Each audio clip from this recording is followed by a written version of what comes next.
everyone, welcome back. I hope you enjoyed lunch, and those of you that took part in the facilitated networking, I hope you enjoyed that as well. For anyone in the back, please feel free to move up to any open seat that you see in the room so we can have everybody as close as possible. And also, I just wanted another reminder that we will be taking questions from the audience as well as doing live polls, so please scan the QR code on the back of your badge for that information.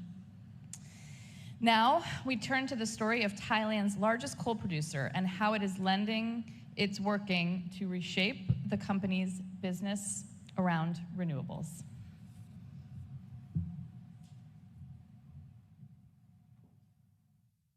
Please welcome to the stage Somruedee Chaimongkol, CEO of Banpu Public Company Limited, for a conversation with Bloomberg's Haslinda Amin.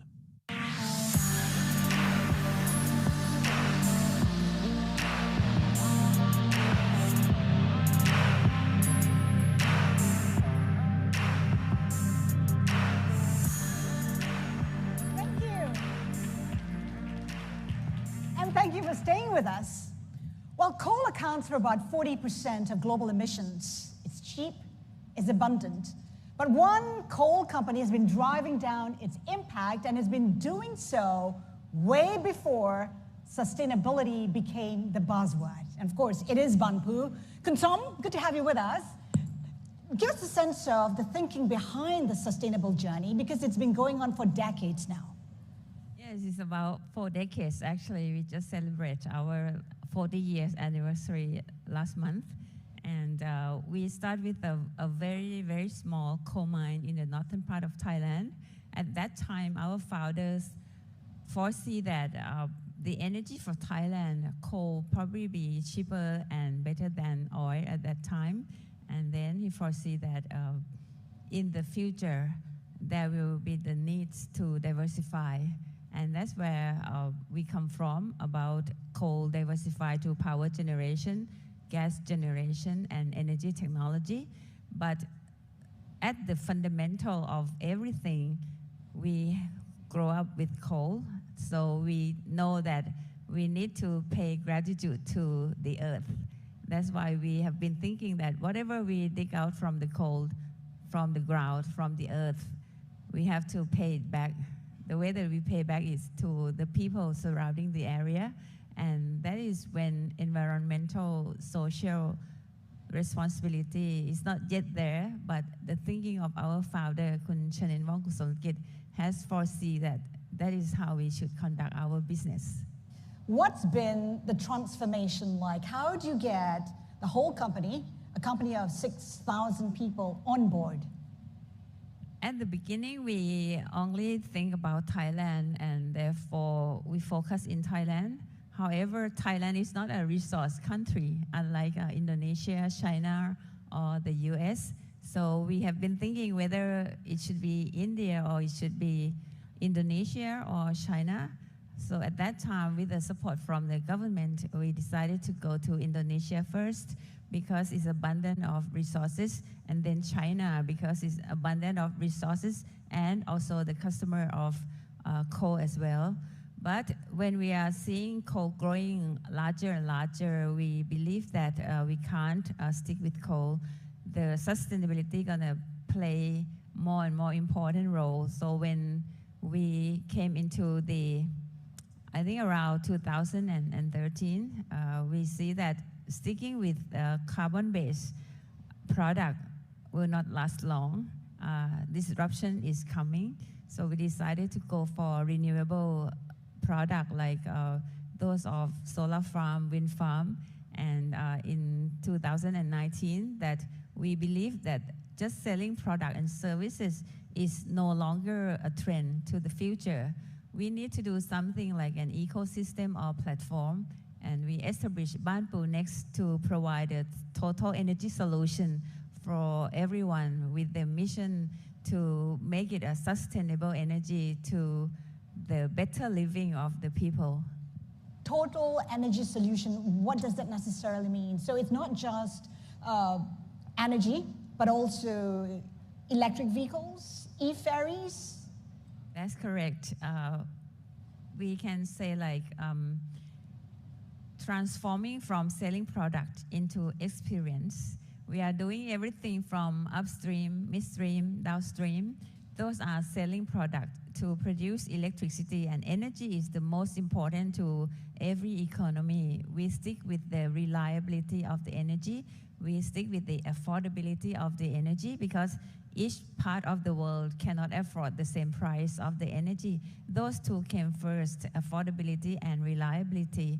But when we come to the renewable, we believe that just selling renewable is going to be a red ocean. Every country, every people can play in the energy world. If you look back like 20, 30 years, Thailand, we only have about 4 companies doing energy, but right now we have more than 30 companies. So we have to do something different. We move away from Thailand to other companies, and we move away from selling upstream coal, rare earth, gas, to midstream, like producing electricity from gas-fired generation. And eventually, we look into all of these technology, make it a total solution to net zero as a platform, from a solar roof generation or floating solar generation to the energy storage and e-mobility, and even the recycle of all of those waste management. We can transform all the food waste, other waste, back into the energy or some other usage as well. So we provide a whole cycle of the total energy solution as an ecosystem and platform. You talk about moving away from coal. Give us a sense of how much coal is still in the business and what is its target. And I'm just wondering whether the eventual end would be a full exit from coal. If we talk today, I would say coal remain about 50 or very close to 50. But by 2025, we are planning that the green and greener and smarter business of Banpu will become higher than 50%. And by 2030, it's going to be increased more than that. This is called a transformation that Banpu made. And when we made decision relating to transformation, we thinking about how we can be responsible to our customer, to our people who still need to use coal. That's why we didn't go like a zero fix at the beginning. We still keep coal, but we decided not to invest in coal since 2015.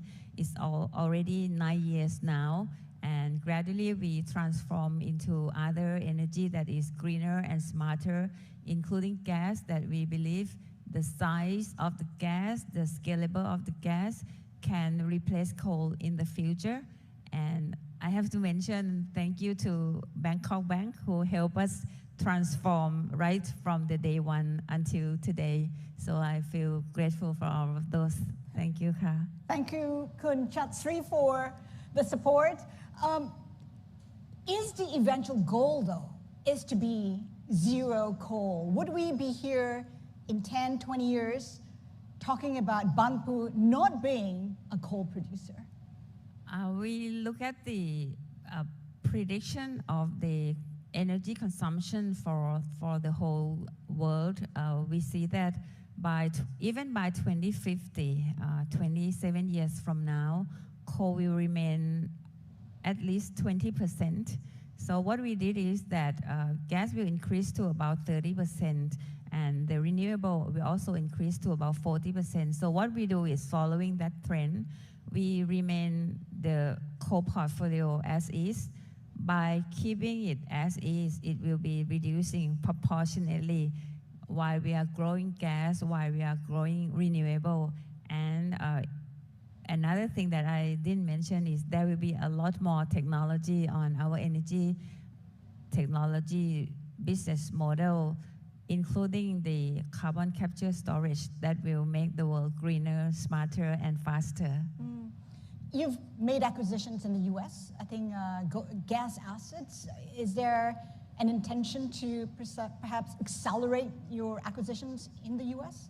Certainly, according to the forecast, as I mentioned, Once we stop investing in coal, the only energy that is large enough to catch up and create growth for our business has to be gas. And when we look throughout the world, we believe the US has a better policy compared to others and an easier upstream unconventional gas, meaning the conventional easy one, the large guy, the giant company has already taken it already. So the rest is something we call fracking technology, and it is easier for Banpu to expand.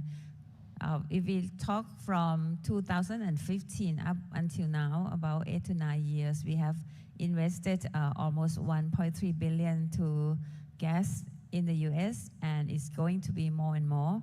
What's more and more? Give us a sense of the amount and maybe a span of 12 to 24 years, 12 to 24 months. What can be expected? From now until 2025, currently we earmark around 2 to 2.5 billion, and about 60% will go to gas and gas-fired generation, plus the carbon capture utilization storage in the US. This is the aim to make our gas production in the US become net zero by itself as well. But I mentioned the US because the policy of each country is different. We can do this net zero in itself from the gas generation because of the support from the government. But if we talk to other governments, it might be various. Apart from the US, are there other countries perhaps in Asia that you may be exploring such ventures? We have a very good establishment in Indonesia, and we have our colleague from Indonesia who is expert in gas here as well. We look at Indonesia as a gas country going forward, but it might not be similar to in Texas, where we exist now in the US, because it could be more difficult. Instead of producing gas as an upstream, we might look into the total value chain of the gas supply, like the pipeline, like other things, up until the net zero gas generation. Give us a sense of where you see the energy mix in Thailand headed. Coal certainly will be reducing very, very fast, and but mostly they don't do coal-fired anymore in Thailand, but they still buy from neighboring country. That is to top up what Thailand lacks. Otherwise, the tariff will be skyrocketing. So there, according to the power development plan, they have higher in terms of gas generation. So that's the trend. But even with that gas generation trend, Thailand also committed to 2050 carbon neutral, or 2065 of net zero. So the promotion of green energy by Thailand, of course, renewable by gas-fired, coal-fired, by the renewable of solar farm, wind farm, solar roof, and the floating solar will be more and more popular. Do you think Thailand is likely to stay the course as it tries to put a new prime minister in place? Does it matter who comes to government? I believe in Thailand as an institution, so whoever be the government, the first priority is the better living for the people. Therefore, they will keep all of the important energy policy, number one, because it's the engine for the growth of Thailand. So I strongly believe that Thailand can grow steadily with the lead of any government who will come into play. Kun Som, for those trying to make the transition, whether it's from coal or another energy, what would be your call to action? What does it take? What must be done first to get this journey started? You asked about people. When we grow up to close to 6,000 people, so that has to come first. Our people will need to have one goal, one team. So we have our Banpu heart, and every day we think about Banpu as a never normal company. We face the peak and the valley. We have a good time, we have a bad time, but we promise to be a good ESG company. with the good governance, I believe everyone can help Banpu when we get into the valley, and when we are up to peak, we try to stay long enough to the peak. And every day is a never normal, meaning we will have to prepare ourselves ready for any disruption. And the ESG is a mantra to our company that with ESG, no matter disruption will be coming, it's gonna be our opportunity, and it's gonna be our gift because it's gonna give us a lot of learning. And if Banpu can do it, every company can do it. You talk about the valley a few times. What were some of the challenges that the company has had to overcome? I've been with Banpu for 40 years, so I have been together with the company since the inception. So the worst one is the Asian financial crisis, which is the Tom Yum Goong crisis that people call. That is the most difficult one that we need support from many stakeholders, including the bank. And the recent pandemic crisis is also a heavy one, but with the pandemic crisis, we already have digital transformation. So to us, it's been easier. But if I can look back, I think the largest gifts that I've got is the Asian financial crisis, because I learned so much from that.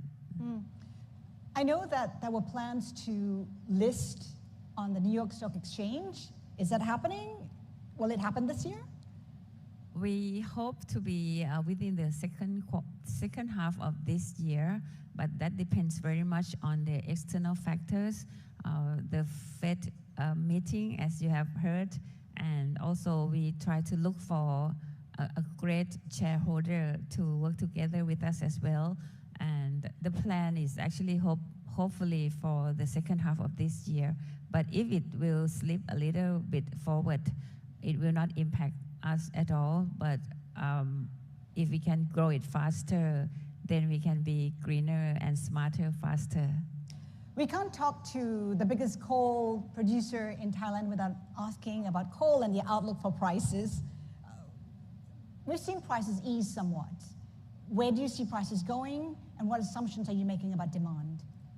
We have seen an extraordinary high coal price last year, in which unexpected, and it's produced a lot of cash flow for us to reinvest in the green business faster. But coming to this year, we have already the price falling because it is commodity. Currently, it stands at around $128 per ton. With the current demand and supply, I believe that with the current price, 120, 128, or even 100, the coal company still be in a good shape because the cost doesn't vary much.